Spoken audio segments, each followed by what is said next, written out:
It's crusty. Yeah. I do hear the bass shaking the fucking wall over there. Yeah, but the mics can't hear it. Hey, what's happening? It's the All or Nothing Show. My name's Austin. Got Brock. What'd it do? We're back. Another fresh week. Yeah. What's happening? It's gonna be a good one. Yeah. It's gonna be a good one. Sometimes Sundays fuck me up a little bit. I get a little lazy on Sundays. I don't like Sundays, yeah. I don't like it either because it's Saturday or Sunday. It's just, especially lately with all the extra writing and like structure. After I'm done writing, I feel like useless for the rest of not useless. I mean, I am tired, but like useless as like I don't have anything to really focus on the rest of the day. It's like, all right, well, I guess I'm going to go take a nap. It's kind of, I feel like the week, most people probably think we're crazy, but it's almost like when you're in the weekdays, you feel like you're in it. And then when you kind of take a step back, it's hard to get back into the grind and the routine and waking up and blah, blah, blah, you know. But yesterday I took the whole day. I got a lot of shit done. And I feel better because I finally took the laptop home. How was that? Yeah, you were telling me about that. Downloaded Photoshop. So I can do some minuscule shit at home if I want to create a newsletter, if I want to make a post or like some type of graphic for the week. Well, you don't feel useless at home. Yes, because for the longest time, all I got is my phone. And not that I can't do stuff with my phone, but it's easy to get sidetracked with social media or YouTube or just watching fucking TV. Yeah.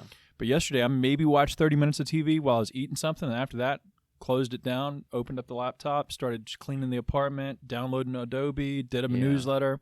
Made that newsletter with yourself last night. Yeah, I know. Yeah. Back in my Do I owe you something for that? Yeah, it's a commission fee. Fuck. Yeah.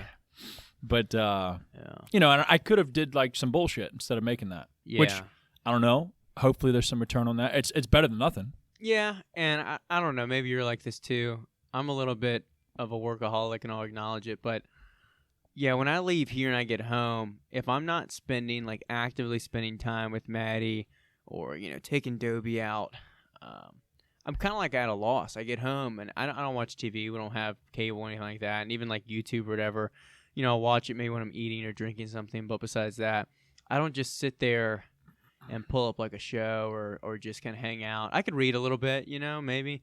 But I need to do something, I feel like I like allotting myself a certain amount of free time, but no more, because then I feel like I'm wasting time a little bit, but also even mentally I'm a little bit bored, Yeah. I'm not as captivated, I guess. I can see that. I'm not that 100%. I want to be like that. I'm not always that. I do want to be like that. Because I find myself, come Monday, that I'm like, damn, not wasted, but like, what the fuck did I do the past 2 days besides like bike or, work out? It's like, well, shit. I feel like, not that I wasted it, but could I have done something, that extra 10% of work or whatever to like have shit set up for the next week? Yeah. And I'm still trying to get better at it, but this weekend was, a good move in the right direction. Yeah. But, because I'm sure like many others out there, when you have any free time, I don't know. I feel hard on myself a lot lately. Yeah. On not having stuff to do. Yeah, and I don't want to sound like an a-hole. Like, it's not that I don't give myself free time. I do every night. Like when I leave here at 6, like that's kind of like a cutoff time I give myself at the gym. Is like, get your work done by 6, whether you're fully done or not. You need to head home. And I do give myself. So here's like my one reward I give myself each week. Is typically the only sport I really keep up with is MMA. So I usually watch, UFC. Sometimes some other federations, but I watch that. Typically, it's every Saturday. From it starts at some 5 or 6 p.m. It goes to midnight. So I'll get my work done, crush it during the week, not too much free time. I get my work done, my runs, training, whatever done on Saturday. And I know 5 o'clock, I'm sitting my ass down, I'm enjoying the night. So that's my one kind of fuck off time of the week, if that makes sense. Yeah. So I know it's all worth it because I'm leading up to that time where I can kick back a little bit. For sure. Yeah. I think what I'm getting at is that, like me, the way I feel personally is I want more. For myself, for my business, I want just more opportunity. And if I'm going to just shit away the weekend, then I'm like, well, that's obviously not my intent or my purpose. I should be utilizing that time. So it feels, sometimes I get anxiety on the weekends. I'm sure other people do too, but it's like, well, if I want more, I got to be at least doing something more besides just Yeah. sitting there watching TV or going out. Yeah. Bullshit. I mean, again, this is my own demons I'm talking about, but maybe somebody else out there, I mean, I get they that realize way. they want more, but they don't know how. They're like, well, I want more, but like, what do I need to do? Well, I Obviously, told don't you- go out. Don't do the extra shit. Yeah, we talked about it like that week between Christmas and New Year's. I was telling you how much I hate it, and I think you agreed. Just because it's this empty period where business doesn't really get done, and for things that you're trying to get done with Gym Flow, for my clients with like real estate and things like that, they're kind of just in limbo because everyone's in holiday mood. Some people were sick with COVID. Yeah. So I didn't have much work, and I got like kind of anxious, not only from the money aspect of like, hey, like, that's my income, but also, what do I do with my free time? But to your point, it's trying to actively pursue something that's going to, push you forward or get you ahead in some factor. So you got 2 hours of free time. You could sit there and waste it on your phone or on YouTube, or you could spend an hour of that reading a book, learn something different, or That's what I'm talking you about. could make a new newsletter, or you know what, I don't really have anything to do. Let me make a few graphics for Instagram, or do a little bit of research. Watch and listen to a business podcast. That's some entertainment, but also some value. There's always something you can do Yes. to just get a little bit of an edge, to feel a little bit more productive. What I'm saying is, I don't want to do that all the time. Yeah. I truly don't. But I realize if I want more, Oh. that's what I'm gonna have to do. Like, Yeah. that's what I'm trying to relate. Is that most of the time on the weekends, I want to just sit there and watch TV, take a fucking nap all day. Okay, I get what you're going with. I'm trying to break myself out of that. I'm in like the inverse, but like in a problem way, where it's, and I don't mean it in like a hubris kind of way where I'm like, I'm a machine, I'm just always working. But I almost just have this, I don't know, I get a little anxious from not being productive, and I feel like I'm. But I also get anxious from not being I feel productive. like I'm holding myself back, or you know what I mean? I don't know. Yeah. That's what I'm saying. Yeah. I'm saying I get anxious Yeah. because I'm watching TV because I want to do that, but at the same time, I want more out of myself. Yeah. So it's like, it's two things tugging on me. And I'm like, fuck. Just But getting then tugged. deep down in my heart, though, or I'm like in my mind, Yeah. I'm able to switch gears most of the time to be like, all right, that's why this past weekend I was like, I'm going to fucking download Adobe. I'm going to download the other shit so I don't have that excuse or crutch of being like, oh, I don't have anything. I don't have the access to be able to do something. Now I Yeah. do. Yeah. So there's no more bullshit. But anyway, let's catch up with some people. So, last podcast was with Abby Kane. You should go check that out if you haven't. One of the new Gym Flow athletes, great girl. She's been crushing it on social media. She, is a great member here at the gym. We love it when she's back in town and not at college. And good stuff. But before that, Yo, by the way, yeah, speaking of Abby, she came in like the next day, and I don't think I'm giving anything away. I doubt her parents or anybody that gives a fuck is probably watching this, but she was like, after that talk on the podcast about, college and dropping out and just focus, and she was like, yo, I've had a mental breakdown like the past day of like, yeah, what am I going to do? Like, should I just jump ship now? What'd you tell her? I said, kinda. I mean, I didn't tell her to do it, like, do it, pussy, but like, You need to have an Same- exit plan. but at the same time, like, do you truly see yourself doing what you're going to school for? Like, do you see it being in your favor? Like, yeah. are you just doing it to keep somebody else happy? Is it for your happiness, or is it for somebody That's else's something I even happiness? told Maddie because she had a semester left when we opened the gym, and It's I your told her, life. I was like, she's like, but I'm so close, and I'm like, okay, but you're still gonna spend an extra $1,000, $2,000 to finish the degree, and then once you have that 100% completion, you get that paper, you make your parents happy. What does it do? It does nothing.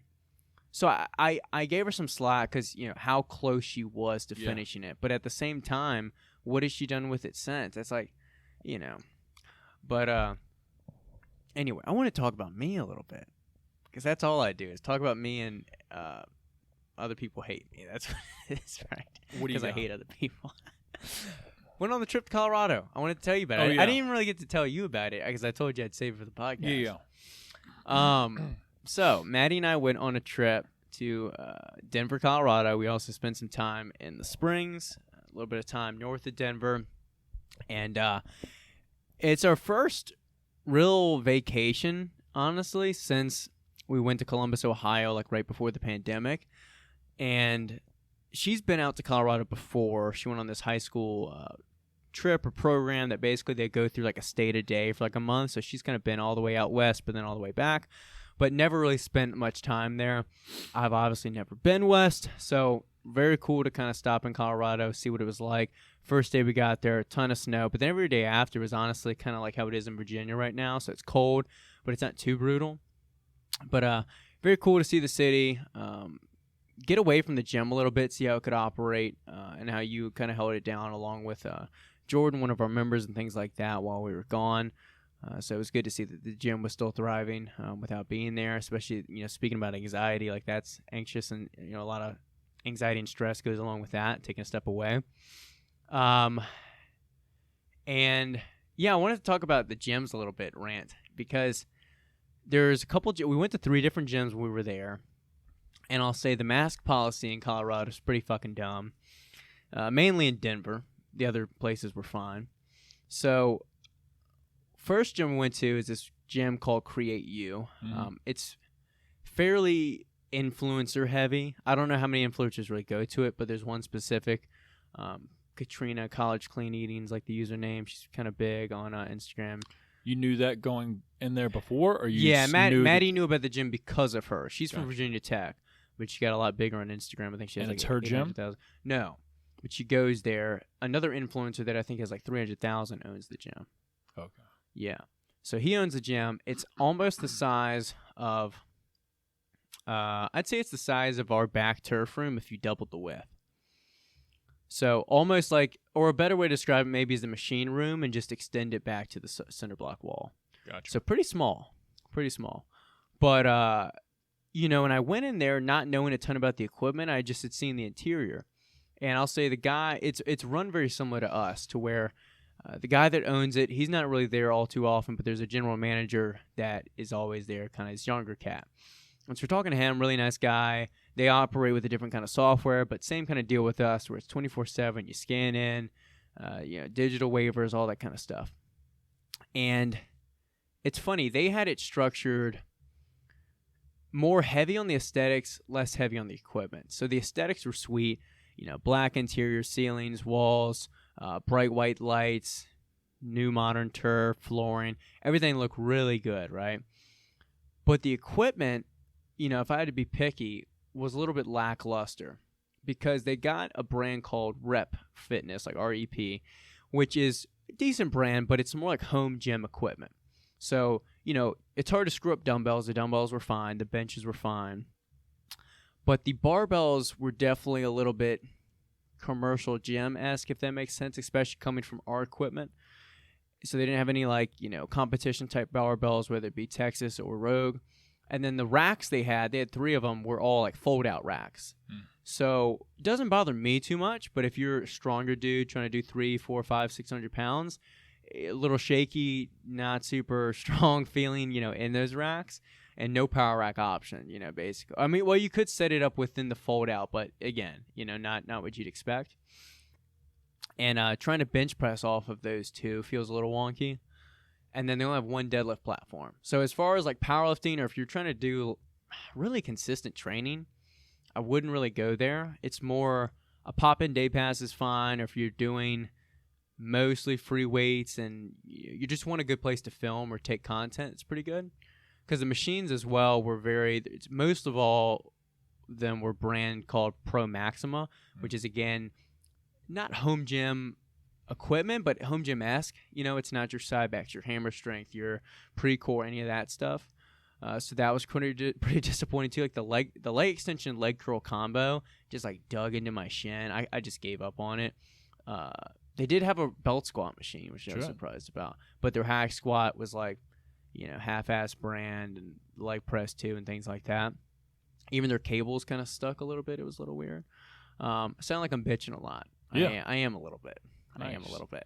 But it's the trade-off. It made me appreciate things at our gym a little bit more, and gave me and Maddie, I think, a little bit more pride, because here's a gym that had probably the same or a bit more funding than ours, and here we are doing it with better equipment. Yeah. The aesthetic doesn't match, but that's the trade-off that people have to recognize. Maybe it's not perfect, maybe it's not pristine clean, but it is what you make it, and it is what the equipment you bring into it, and proud of it.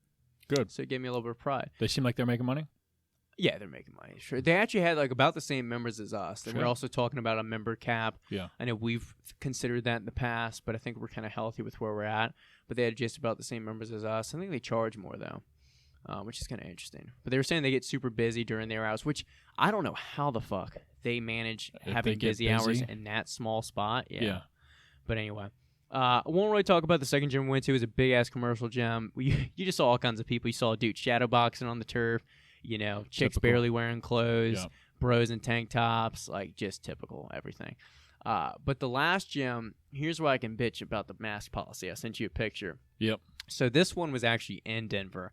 And Denver's run a lot like Richmond to where I think Richmond actually is only recommended. I don't know if it's required. But basically every business in Denver mandated is required for you to wear a mask, vaccinated or not, which I find stupid as shit, because no matter what your opinion is on the vaccine or whatever's going on, the idea that you can walk into a coffee shop or restaurant, you're wearing a mask, you get seated, you can take it off, is just stupid. Because if it's really going to contaminate everybody, wearing it for the 2 minutes that you walk to the front and get seated is just stupid. Well, COVID only floats 4 feet or higher. That's what I hear. I hear 4 feet that and up. unless you There's an you know, ozone, yeah. co-zone. You have to baby bird somebody basically to get it apparently. Yeah. So I found that pretty stupid, and mainly not just me bitching, but we had Maddie ordered a coffee. It was like her last day leaving. She ordered a coffee, and hers, it was like a latte. So you sit, and then they'll call your name, you come get it. So we sit for a second. I'm sipping my black coffee. She goes and gets hers, and just like it's maybe 50 feet from our table, and she goes and gets her cup, and the guy says to her, "Please make sure you're wearing your mask when you're not seated." And I was like, "Are you fucking shitting me?" It's just the dumbest fucking thing. Like, Welcome. we're paying you for service. I'm just getting up to grab my coffee like that quick instance, but not me sitting down during my coffee is gonna spread it. So fucking stupid. And then here's the other one I didn't tell you about. So there's a park near where our Airbnb was, so I ran there basically 3-4 times. And this one day, I would say every day, tons of people were out at this park. It's a pretty nice park, pretty big. Basically, if I do a loop, it's like a mile loop every time. And this last day we went, I was doing 6 miles, and tons of dogs, tons of people, probably 60 to 80 people out. So you're kind of passing someone every couple feet. And on one of my last loops, I'm running up. I'm about to pass this one girl on her phone. So this guy could have been talking to me or her. But he's walking his dog, running past him, and he goes, "You can wear a mask, don't you?" And I was like, first I was like, this is the dumbest fucking guy in the world. We're outside in open space. I'm running past you. So I might actually, breathe near you for a half second, if that. And then on top of that, like I said, we're outside. There's 60 to 80 other people out here not wearing masks too. And you're going to say that to me? It's just the ignorance of people, You can lick my balls too. I told right? him, you can mind your own business, but, I don't know if he heard it or not. Yeah, I was running ligma. past him, but yeah, ligma. But, yeah, so that was Colorado. We definitely preferred the Springs because they were a little bit more conservative on, like, the mask policies. And it was just beautiful there, though. The mountains looked like a postcard. It was fun to hike there a little bit, just the scenery and everything like that. So, good trip. And then your good friend Jacob Davis was there very briefly. So we didn't end up connecting, but that's all right. I'm sure it's beautiful. It's beautiful. Yeah. Your Nothing postcard. like Belle Isle, though. That's what I hear. Yeah, it's where the junkies and high school kids smoke weed. yeah smoke weed and take LSD. Fuck, man. Yeah. Yeah, well, that's good, man. I'm glad you enjoyed the trip. I should have definitely, or not should have. I definitely look forward to planning some trips like that. Not in the near future, but we went to Montana a few years back, and that was beautiful. You all went to out Texas west. last year. Yeah, Texas. And you went to the, the Bahamas, like, when we opened. What was it? Bermuda. Bermuda, yeah. Or same place. Pretty much same kind of shit. But yeah. And Sarah was trying to drag me out to Georgia this past weekend. She went. The state of the country. Oh, the state. Okay. Yeah, I forget there's a country. Well, because I know that she travels. Yeah, she around travels. a lot, so. But no, she was trying to get me to go to this place called Tybee or Tybee Yeah. Island. It's like an island in an Georgia. Island off Georgia. Yeah, and it's not big, but on the ocean type deal. It's like 30 minutes from Savannah, and she got an Airbnb, and she booked it, and she's like, "Yo, I'll pay for you to go." Like, she was like, "I will pay for you to go." I was like, "Wages and everything?" But I told her no. I was like, we've been traveling the whole fucking month. How is it having 2 sugar mamas, basically? I know. You know which the I need a couple more. Yeah. Then I can really take off.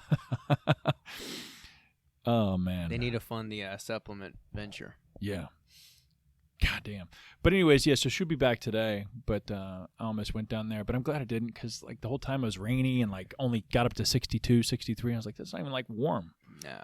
To be on the ocean. Yeah, my parents are in South Carolina, and I think even there it's a little chilly. It's cold. I mean, it's December or January now. You know, January, February, it's gonna be cold everywhere, pretty much. I mean, unless I was going to Florida or some shit. Yeah. I ain't so going. here's the funny thing too is speaking of that, I'm draw my Instagram post now because it's a good time. But would you go to Florida? No, no. But whatchamacallit? So I took a bunch of content as much as I could because the scenery is beautiful, right? Trying to shoot content.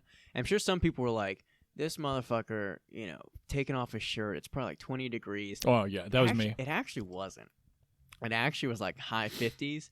And when I was wearing that jacket hiking up there for 45 minutes, Maddie and I were both sweating. So I was actually like not cold taking that. I'm sure some people were like, this guy going hard for the pose. Go ahead and take your pants off too, dude. Might as well, right?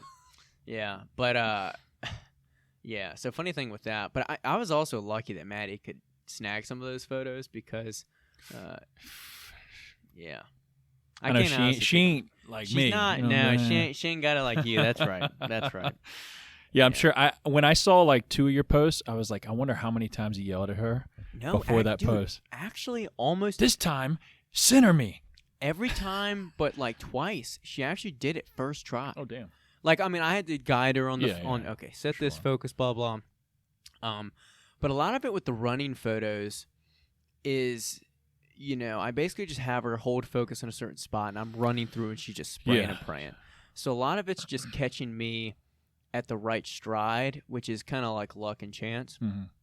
But you know, it actually went pretty well, and again, just trying to get as much content as we could without it disrupting, honestly, us having a good time. And also, I didn't pack a million outfits because I fit all we could in the suitcase, you know.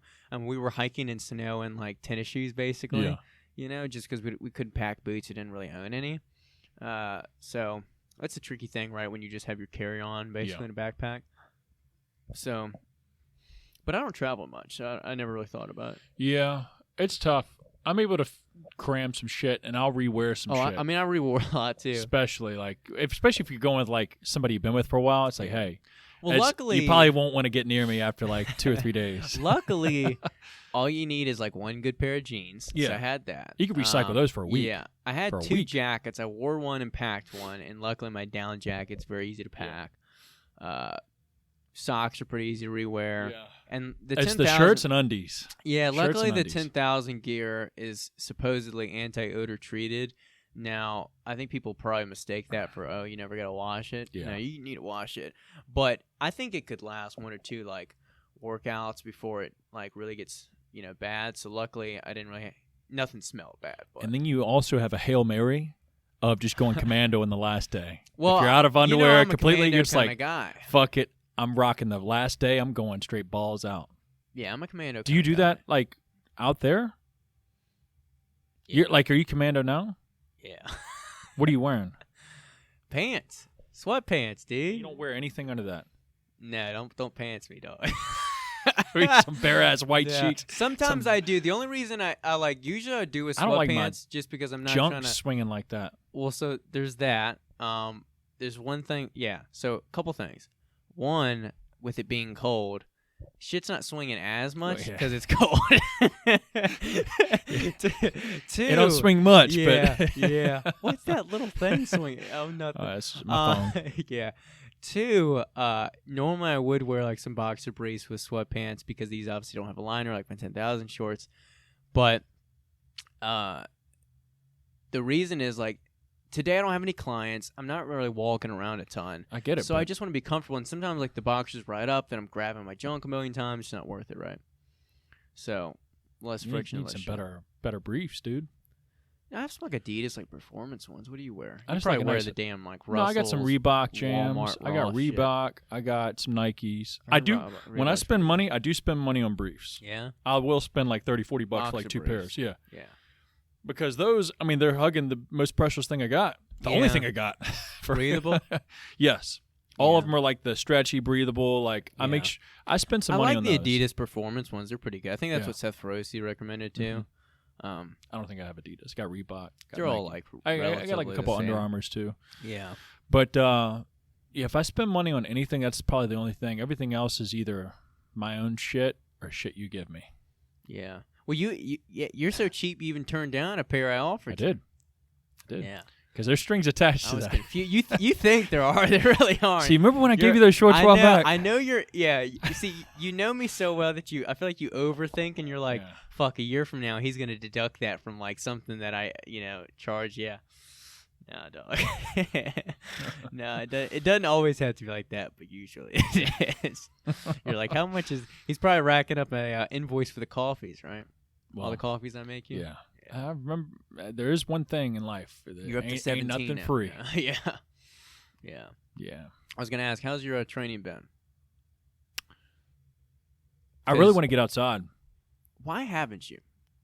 Not to bitch you, man, but because yesterday, or was it yesterday? Because it was snowing. Yesterday I snowed. get it. Saturday it was 34. I could have probably went out there. That's jacket, not Oh no, doing I could have did it. Did I want to? No. Yeah. I think I still give myself like knowing that like I can just get on the You stationary. give it to opt out. I opt out. Yeah, I opt out. Yeah. I cop out. In a way, though, it's tougher. I was gonna say in a way mentally it's harder because I feel like it's more boring. Yeah. Well, I wanted to make a post about it, but I was like, nobody probably gives a fuck. But Sometimes I think that, but then I just say fuck it anyway. and I was like, me riding the past like 3 weeks on the stationary bike for all my hours is definitely way tougher than riding 2 or 3 hours outside. Because outside you get landmarks to like judge yourself. Yeah. You're like, oh man, I'm at this landmark. Yeah. I only have this much more to go. Yeah. Or like I get to actually see some shit. I see other people out there. Yeah. Seeing You I'm just distract looking at yourself a little houses, bit. cars, Yeah. whatever. And then here, at cinder blocks, you can only count so many cinder Look at blocks. those cinder blocks. I know. So typically I'll drag the bike up in this office and I'll crank. Yeah, I told mean, Maddie, I love deafening. how you just fucking take it and you bring it in here. I mean, only one person can ride at a time No. anyway, but yeah, I love it. You just roll it in here. You're like, fuck And y'all. everybody that usually is out there is like, yo, what are you doing in there? I hear the music through the wall. I'm like, I get deafening loud in here. You're just blasting porn, you know? People are like, what? Usually What? it's deafening. Yeah. And it powers me through it for a little bit. And I take it with the indoor rides, especially the longer ones. I take it in 30-minute increments. I'm like, all right, just make it through 30. Then I get to that one. I'm like, all right, just got another 30. Like, because I'm Yeah. riding for two hours at a time. I'm like, just 30 it's minutes. not going to make a big 30 difference. minutes. Yeah. But no, Yeah. whatever helps your mind. But lately it's been okay. I will say whatever you were going through, whether it's IT band stuff, about an hour into each ride, IT band's pretty common with cycling. You should be doing some stuff to avoid it getting worse, I would recommend. not ride. No. I'm just so frustrated with mine that How about you buy us a fucking adductor machine, dog? That's not going to fix it, dog. You got to Yeah, whatever. you got to do the little bitch ass miniband work that I'm doing. I'm actually adding some more drills Working to your what I'm doing. mangina. Pretty much, dude. I've been 8 weeks basically now since I bothered it. I am And, afraid because I haven't had this pain riding. I'm assuming it's maybe the stationary and the way I fit on that. Is like it my nerve pain or what's the deal? No, it 'Cause I like you feel- said, it starts in your back of your calf, the side back, like the Yeah. outside, this like a string of Yeah. muscle, and then it starts to move up into the joint of the knee, like And what the is side it? of the What knee. is the kind of pain there? Is it like pinchy? Aches, like a deep ache. Not Yours even a might be a pinch. smidge different. It could be the same thing as me, just It feels aches different. like a motherfucker, and I like even like no resistance on the bike, just me moving my Yeah. leg through it.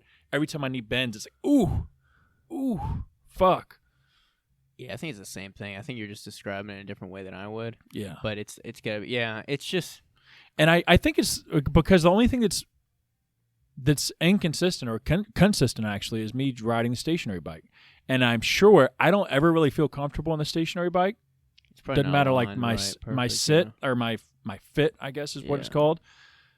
I always end up feeling more uncomfortable than when because on the regular bike you can move around a lot more. You're turning, you're banking. I was more pushing you to get outside because I know that even if your legs and heart are conditioned to do the 5 hours it's going to take, or whatever, it's different on a real bike. The balance, the elevation change, like all of that. Wind's a huge thing out there, man. I'd say out of all of it, the wind's what fucking takes your soul, because you can be pushing so hard but barely moving. I'm sure with running you feel the same way. Running a little bit too, probably. You feel worse, it, though, like you're like, wind, fuck, dude. Cold wind, god damn. Yeah, but I do want to get back out. I know, like the next.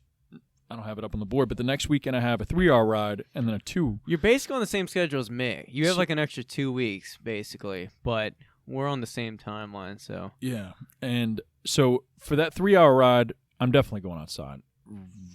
Rain, cold, I mean, unless it fucking snows again, but I'm definitely going to force myself to go out there regardless of how cold that is, because I mean 3 hours I'm not doing on the fucking stationary. Well, I will blow my brains as long as you have the clothing for it, I do. It's not too bad, actually. I just turn into a pussy. I wake up, I roll my feet off the bed, and I'm like, yeah. I look at the weather, I'm like 34 degrees. Fuck this, man. I can go to the gym and just crank some music and just power through it. Yeah. But it's not the same.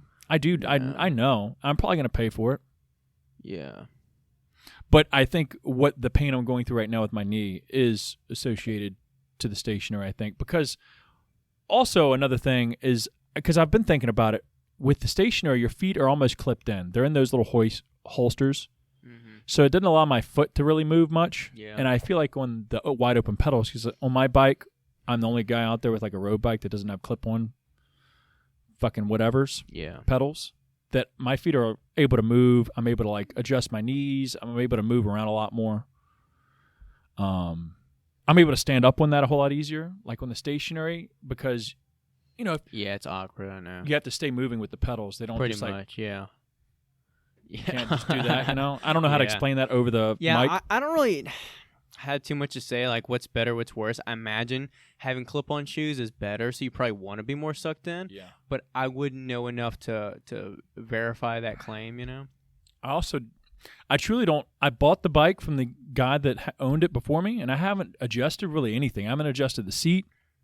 I just bought it, and I'm riding. So I'm sure there's ways that I could probably watch a YouTube video or take it to a local bike shop and get it Ronnie the fit. Know. Or Ronnie. I can get him to like fit it for me, like for me to sit on it and like be like, all right, how do I look? Where's my range of motion? My here's knees? A good example where a lot of times people wait for the perfect scenario to get started. You know, like someone could easily say, "Oh, I don't have the money for a bike, or I don't have a bike, so I'm not gonna really like start cycling until I get that bike." Or, you know, I don't have the right shoes for running, or the right the right bike to do like road or whatever.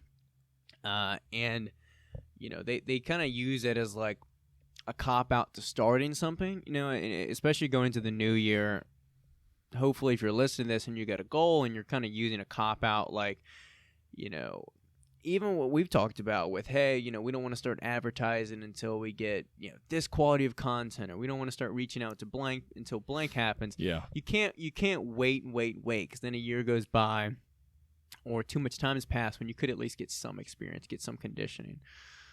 So I just felt like that was a good kind of point to interject and mention that, you know, it's, although the scenarios aren't aligned perfectly, you can always do that later on, you know? Yeah, of course. Yeah. I mean, in my mind, even though I know I need to, like, those things are going to be big variables when I'm on the bike for that long, I know that the 100 is still going to come whether or not I get the bike fitted or whether I have the right shoes or not. So you doing all powder, or do you do any gels for energy? Because you should probably start practicing with this. I probably should, but what Ronnie told me, I need to. So he sent me an email for this month's training. Where the fuck is he? I see him late at night. Motherfucker, you got a big boy job now. Now he just comes in whenever, drinking beers and shit. He actually hit me up yesterday. He was on the bike. Well, he ain't in the group. He's got 0. Yeah, wait, this motherfucker. But he was on his like Peloton at his apartment. Oh, and that's he was like, pussy shit. And he said, "Dude, I don't know how you ride for 2 hours on this thing." He's like, "It's been forever. I'm on 17 minutes in, and I'm ready to get off this bitch." I said, "Shit, yeah." Once you release where you've been at, it's hard getting back. Yeah, man. I bet. Even though like he was like a pro or semi-amateur, whatever the fuck, of mountain biker, like In his mind, he won. Yeah. He won Tour de France. Once you lose it or don't use it, you lose it, I'm sure. Especially with all that shit. But he hit me up. He says he's going to get a bike. He's going to ride the 50 with me. Good. Yeah. I think he's getting the itch a little bit. Yeah.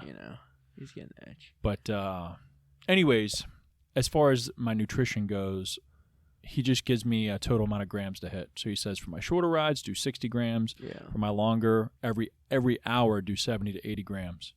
I think for cycling, most people do powders and juices and things like that. I think... I wouldn't know, though. Yeah, and I think it all depends on your gut, for real. Like, it does, yeah. Preference. I know gut. my gut does not like all that fucking sugar. The Gatorades, I was crushing, you 70, 80 grams of Gatorades and blowouts. Dude, yeah. Fucking horrible. So I need something. The carb. It's better. I tell you that, dude. It's better than the fuckery that I did a year ago, basically today. I was kind of slowly starting to actually get serious about running. So I feel like I'm coming up on like a year. I'm past a year of running, but not of like consistency in a way. Because a year ago, I would do these long runs where I'd get here early on Thursday, eat 2 bagels, then go run like 18 miles or 14 miles. And I'd do it on sometimes no water, but sometimes I'd just do it on 1 bottle of water with like 30 grams of carbs. And 30 grams of carbs for like a 2.5 hour run is nothing. I'd get home and I'd try and eat, and 10 seconds later, I'm so tired and like my stomach is just so fucked up, I just start puking. It only happened like 3 or 4 times, but the dramatic effect of not fueling, and then you try and put food in your body and you don't even feel like eating, it's just I definitely say I've noticed me upping the carbs intra-workout training helps.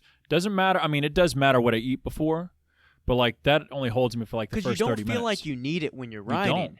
But when you need it, it's too late. The thing about this endurance training, whether it's running or whatever, and I've learned quickly, is like it's once you realize you need it, it is too late. It is too late.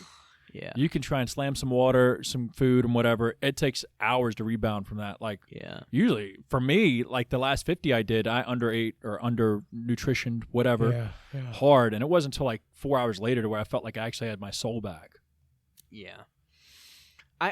There's so many levels to this endurance game that it frightens me. It makes me nervous, but I'm also so excited for like 5 years from now, right? I just want to stick it. I feel like you can be good at anything. Not great, but you can at least be good at anything if you have the discipline to keep with it and you're patient and give it time. Because, with lifting, right, I'm over 7 years now. You're over a decade, right? Yeah. And there's a certain level of baseline strength, a certain physique, a certain of know-how that you just have at this point that, a lot of people that are getting into lifting, these high school, college kids that come here, they're just starting out. Or even talking to Peyton. Peyton's only like a year and a half or so into lifting. Yeah. And as much as he can watch on YouTube, takes years. It takes years to develop certain knowledge, intuition about your training. And I think your body to like mature adapts as well, and matures, like mature and like get used to that training, and your like joints mold. get used to the weight and the movements. And I just know, with running, freaking have zero nada experience until the past year, and I just know that I'm fucking bad at this shit. But 5 years from now, I may not still be good, but I'll have so much more under my belt, so much more experience, so much more understanding of training, programming, what I'm doing, that I know it'll be worth it. And there's no shortcuts to getting to that. It is strictly time, discipline, but it is also so freaking worth it when you're there. That's what I love about exercise, is it takes so much time to build a physique that when you have it, it is so valuable because you've worked so hard to get it. Yeah. You know what I mean? Yeah. And that is just like the most rewarding factor of it. But I will say, like with my training, I've been frustrated a little bit. I think more so because I'm almost feeling close to 100. I told you I'm testing out like a 10-mile run basically this week to see if it's worth it for me to like go out to like these trails and commit, because otherwise I don't want to be 5 miles in, kind of like bother it and then have to walk back and it just be a shit show. So we'll see how that goes. But less than 8 weeks now out from my run, my 50K race that I'm doing, and obviously not going to be up to par with my fitness level. But I think what's bothering me is I've been at the point where I ran consistently like mid 40-mile weeks, to where now when I run like a mid 20-mile week, I feel like, this is nothing. Like, this is just comparably, it's like if you've squatted 4 or 5 and then now you're doing like working sets at 225. You're like, what am I doing, right? Yeah. But if you never had that experience, it would feel fine to you. Yeah. So I'm a little bit there mentally. Physically, I feel great. My legs feel fresh every day. I just want to fucking move them. I just want to, run up and down these hills and run these distances. But I just know that if I get to these certain distances, I might bother it. So I'm trying to take a smart, slow approach. I am lessening like 5 days of running a week. So now my program, I'm slowly building out what each week will look like. I'm probably just going to take it 1 week at a time. But like this week and moving forward, it's going to be Tuesday, Wednesday, Thursday runs, Saturday, Sunday. So 5 days a week, and just make those runs a little bit longer. Rather than, spreading it over 7 days like I'd been doing for a while. And, this week, Thursday, my long run is going to be like, I think I have it as an hour and a half. I'll probably push it a smidge over that just to get to like 10 miles, just to, again, like gauge where I'm at. Because an hour and a half will probably take me roughly like take me to 9 miles. And I'm also changing the programming off time rather than miles, because that seems to be like the smarter, more applicable approach for ultra running. So, another thing too is I have this really good book that I've really enjoyed reading so far, Training Essentials for Ultra Running, and I've read like 5 or 6 out of like 20-something chapters in it, but I just haven't had the time to read it, And as we talk about, I'll call myself out. It's excuses, right? It's not prioritized enough, but I have other things prioritized going on in my life as far as getting back, and income comes first, and these relationships and training, right? But that is something I want to dig into more, because I think it'll really help me over time and learning more about endurance and training for it. But I made a post yesterday about the race, and I'm so excited to run the race. I just really freaking wish I was in shape the way I want to be for it, because I'm so excited for the suffering of it, but also the views of it, and it being on a trail instead of throughout Richmond. And I think I'm not as worried about my heart condition, because I think it'll be less likely to trigger, because it's not one continuous run. There's inclines that you kind of have to power hike or walk. So I think the spacing out will work better. I'll pace a little bit smarter. But I'm so excited to run it. I just hope these 8 weeks I can just build to it and not have any like setbacks, Yeah. But I'm so excited to just run it and get back to, I feel like what I want to do and what I've been doing. Mm-hmm.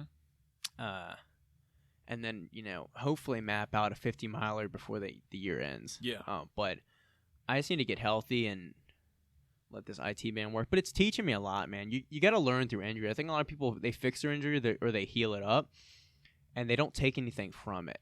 And that's the biggest thing, or the biggest mistake people make, is from each injury, you should be adding something to your training in a way. So, when I bothered my back years ago, I always do a more thorough warm-up now. When I had tight hips for years with squats, I added some stuff to my warm-up that I still do today. What I'm adding to now for this IT band is a lot more stuff that I would chuck to the side or not care about. It's, a bunch of mini band work.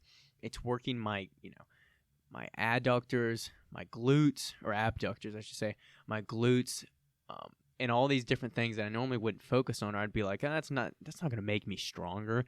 Doing some I'll mini hit band that with stuff. a squat. Yeah, like I do glutes with lunges. Yeah. But it's different. It's different in the rep range. It's different in the motion. It's lateral. It's different when it's stability. Yeah. Today I actually did, I kind of liked it.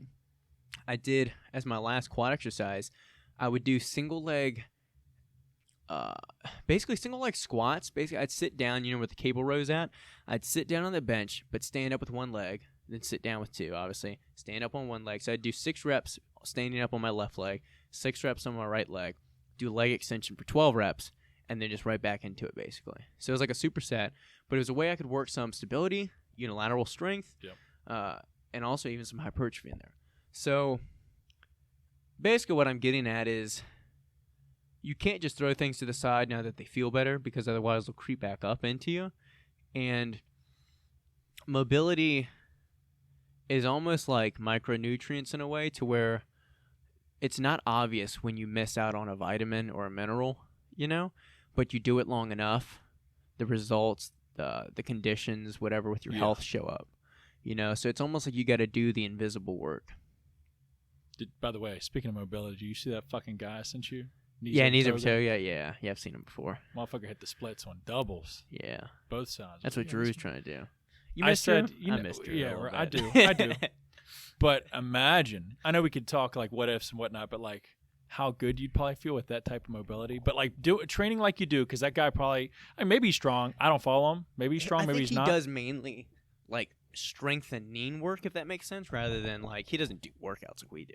But like imagine have that like just feeling how loose he probably feels. He could probably just take a nap and just like feel great. Yeah, I wake up feeling stiff. I was thinking last night in bed, because I was telling you my back's been a little bit tight recently. I know for years now my upper and mid back along the spine is so freaking tight. Mine is so too. Tender. Like you touch it with your fingers. Oh my God. Yeah.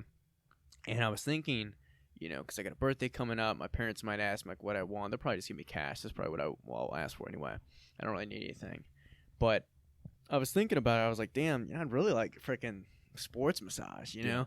But I don't want to just get one or two. I want to make it a routine, like every 4 weeks, right? Yeah. Every 4 weeks. And, I'd like to get to that point where I can do that. Again, it's just words until you write it down, right? Yeah. It's just words that you're just speaking out until you actually take steps towards making that a reality. So that's what it is right now. But, in a year or two, I'd love to just actually take steps towards putting money aside for that, whether it's $60, $100 a month, because I think that would just really, I'm sure there are other areas that are tight, but more my back. I think loosening that would prevent any issues from popping up, probably free my shoulders back, or free my shoulders a little bit because of the scapula. Yeah. Free my neck even, and even, some of those back muscles tie down into the like glutes and hamstrings. Yeah. So, yeah, man. It's that kind of stuff that keeps you right. Honestly, I'm no tax guy, but I see that. That's a business write-off. That's a write-off. Yeah. If it's done at business, it's a write-off. Yeah. And we got the same tax guy. Yeah. He's a tank. Yeah. But good. Well, I'm glad, obviously you're moving it forward. I'm trying to. Yeah. What was it? I had something the whole time you're talking about. I was like, man, I'm going to talk about I didn't want to let you talk about it. That's what it was. It's about training? A little bit. Yeah. My pec. I wanted to, when you mentioned massage, I haven't done chest work in probably 3 or 4 weeks. I haven't done any bench press or nothing. I haven't seen you do it. And my pec, it happened like 4 weeks ago, incline 45s, like warming up. Wasn't jerking them around. Dumbbells? Yeah, dumbbells. Oh, okay. Wasn't jerking them around, just nice and slow, warming up. And I felt this weird twinge. It wasn't even like a pop. It was like a sharp, like something just tightened up across my pec, through my shoulder, and down to my bicep. It's the scariest thing because it felt like something like just a micro tear. Yeah, I guess so. Yeah. And ever since then, just touching my pec. I'm not sure what part of my pec it is, but I can move through the motion and feel this like rope through my pec where it's like, if you do a push-up wrong, you're going to blow that motherfucker out. And it's been that tight. I won't give you slack. You don't stretch. Fuck no. I stretch after every workout, man. I'm going to get you a cookie. I'm telling you, dude, it's worth it. It takes like 5 to, and sometimes I'm lazy with it, but I'll still do it later in the day. I know. Because it just makes the fucking difference. I know some people bitch about static stretching, but I feel like if static stretching didn't work, then, fuck yoga. I mean, I know not all yoga is static stretching, but do you still do your yoga work? Fuck no. I'm telling you, man. Look, I don't do a ton of the shit either, but I feel like as much as you can force yourself to do of mobility work, stretching work, yoga, whatever, it keeps you right.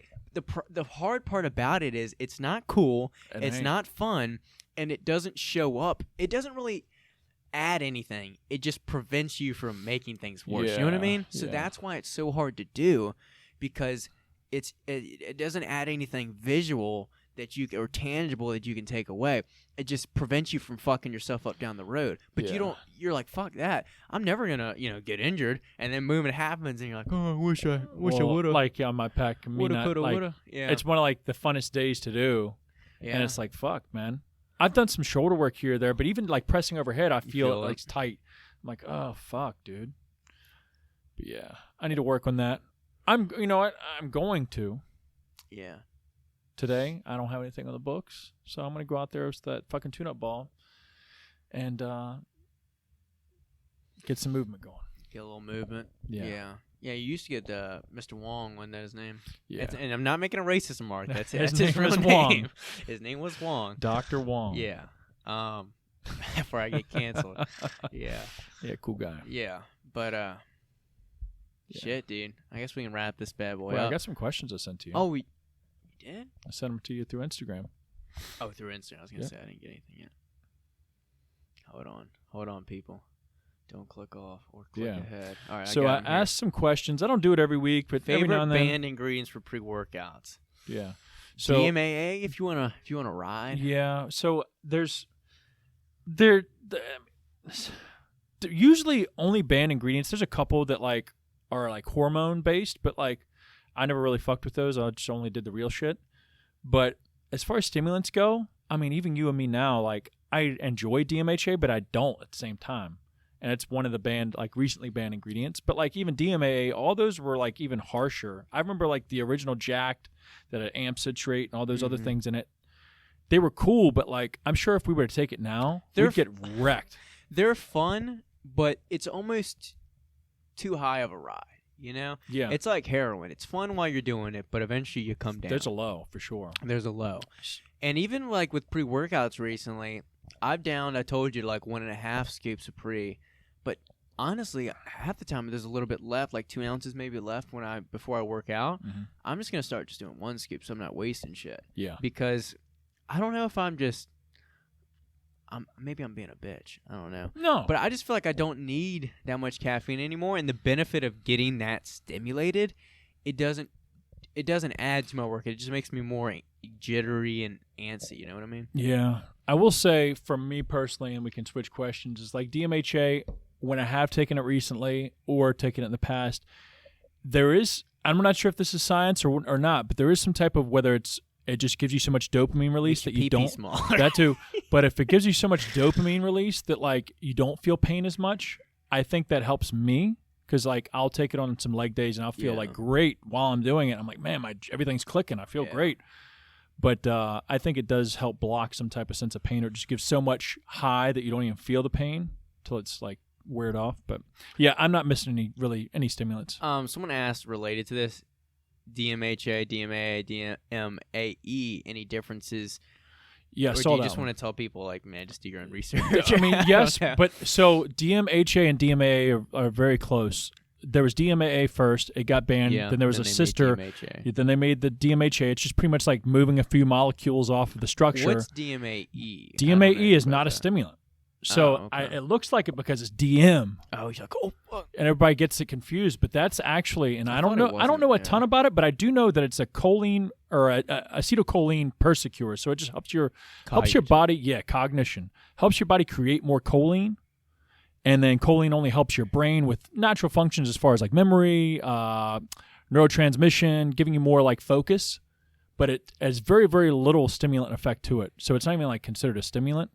DMHA and DMAA are those like bronchodilators, the ones that get you like amped up and going crazy. Banned.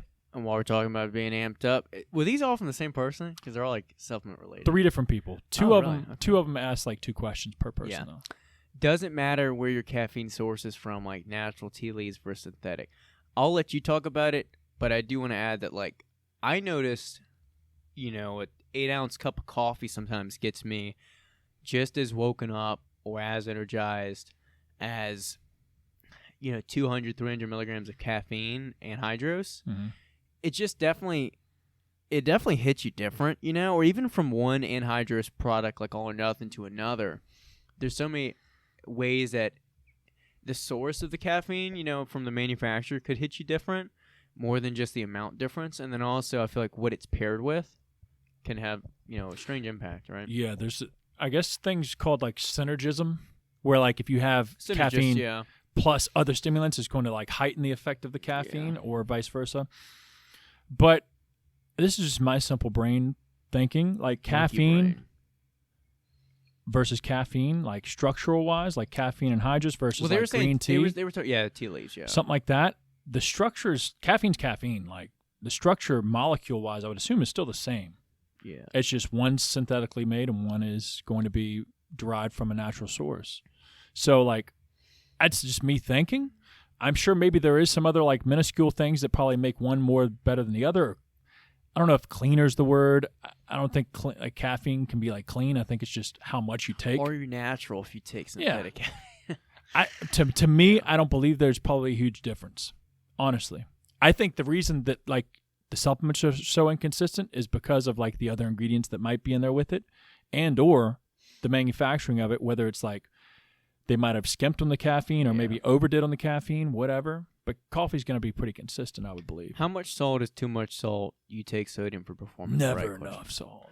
Yeah. I feel like unless you're have blood pressure issues, you're obese, overweight, you shouldn't really stress sodium too much as long as you are sweating and working out. And drinking some fucking water. And especially if you are a heavy sweater or you work out in a warm gym or environment or you're an endurance athlete. I don't remember the exact recommendation per like liter of lost liquid. Yeah. But look that up and figure out how much sodium you should be taking in consistently. I'll say plug. Yep. A product like Overcome has not only different electrolytes, but specifically sodium in it to help you hydrate, as well as some magnesium, potassium, calcium, coconut water extract. Tastes really good, so you can down some water quicker, keep your sodium levels high. But that's why we also take products that are carbohydrate, products that also sometimes have some electrolytes in it, things like that. In there. But I mean, I think as far as like, let's say, I don't want to call it the poor man's, but like the poor man's supplement, like all you need is a little coffee. And especially if you're an endurance athlete or anything, like I'm sure back in the day you did some coffee, maybe some salt tabs, and you were fucking going. Like those are like, salt's like the fundamental, I feel like, compared to like if you were to buy like citrulline and all these other ingredients. Here's what like, I will say, start though. with some salt and just work ethic. If you're not an endurance athlete though, or like a super heavy sweater, you don't need to go crazy. No. If you're just lifting, like whatever you get in most pre-workouts that have salt, like 500 milligrams, which doesn't it yield like 220 or something like that? Yeah, it doesn't yield the weight. Yeah, but whatever's in like All or Nothing or most pre-workouts that have some salt is probably good to have. Yeah. Anyway, last question was on blood work. How often do you get it, and is it important? I think it's important if you. Yeah. I think any athlete. It's should important do in it. general. For someone that's younger or takes care of themselves, it's not like you need to do it super consistently. Like I haven't gotten mine done. Yeah. But if you take exogenous hormones and For sure. and substances, I think it's very important to make sure everything's in check. You know, the rule of thumb, I feel like most like seasoned either bodybuilders or PED users is like every 4 to 6 months you want to get your blood work done. Yeah. You typically want to donate blood every 4 to 6 months as well. So just doing things like that. But I feel like, unless you have some underlying conditions, you can get away with probably once a year doing blood work, as long as you aren't fucking around with dark side stuff. But the darks. Yeah. Anyways, guys, this was a quick one. Hope y'all enjoyed. Wasn't too quick. It was actually pretty decent length. Yeah. Decent. Felt like it. Some value, some bullshitting. Yeah. The usual. Mm-hmm. But until next week, guys, make sure you follow us down in the description below. Share the show if it made you think, made you learn something, made you use that brain. Made you laugh, made you smile. Mm-hmm. We always do that. Always. Well, until next time, we're out of here. Peace. See y'all.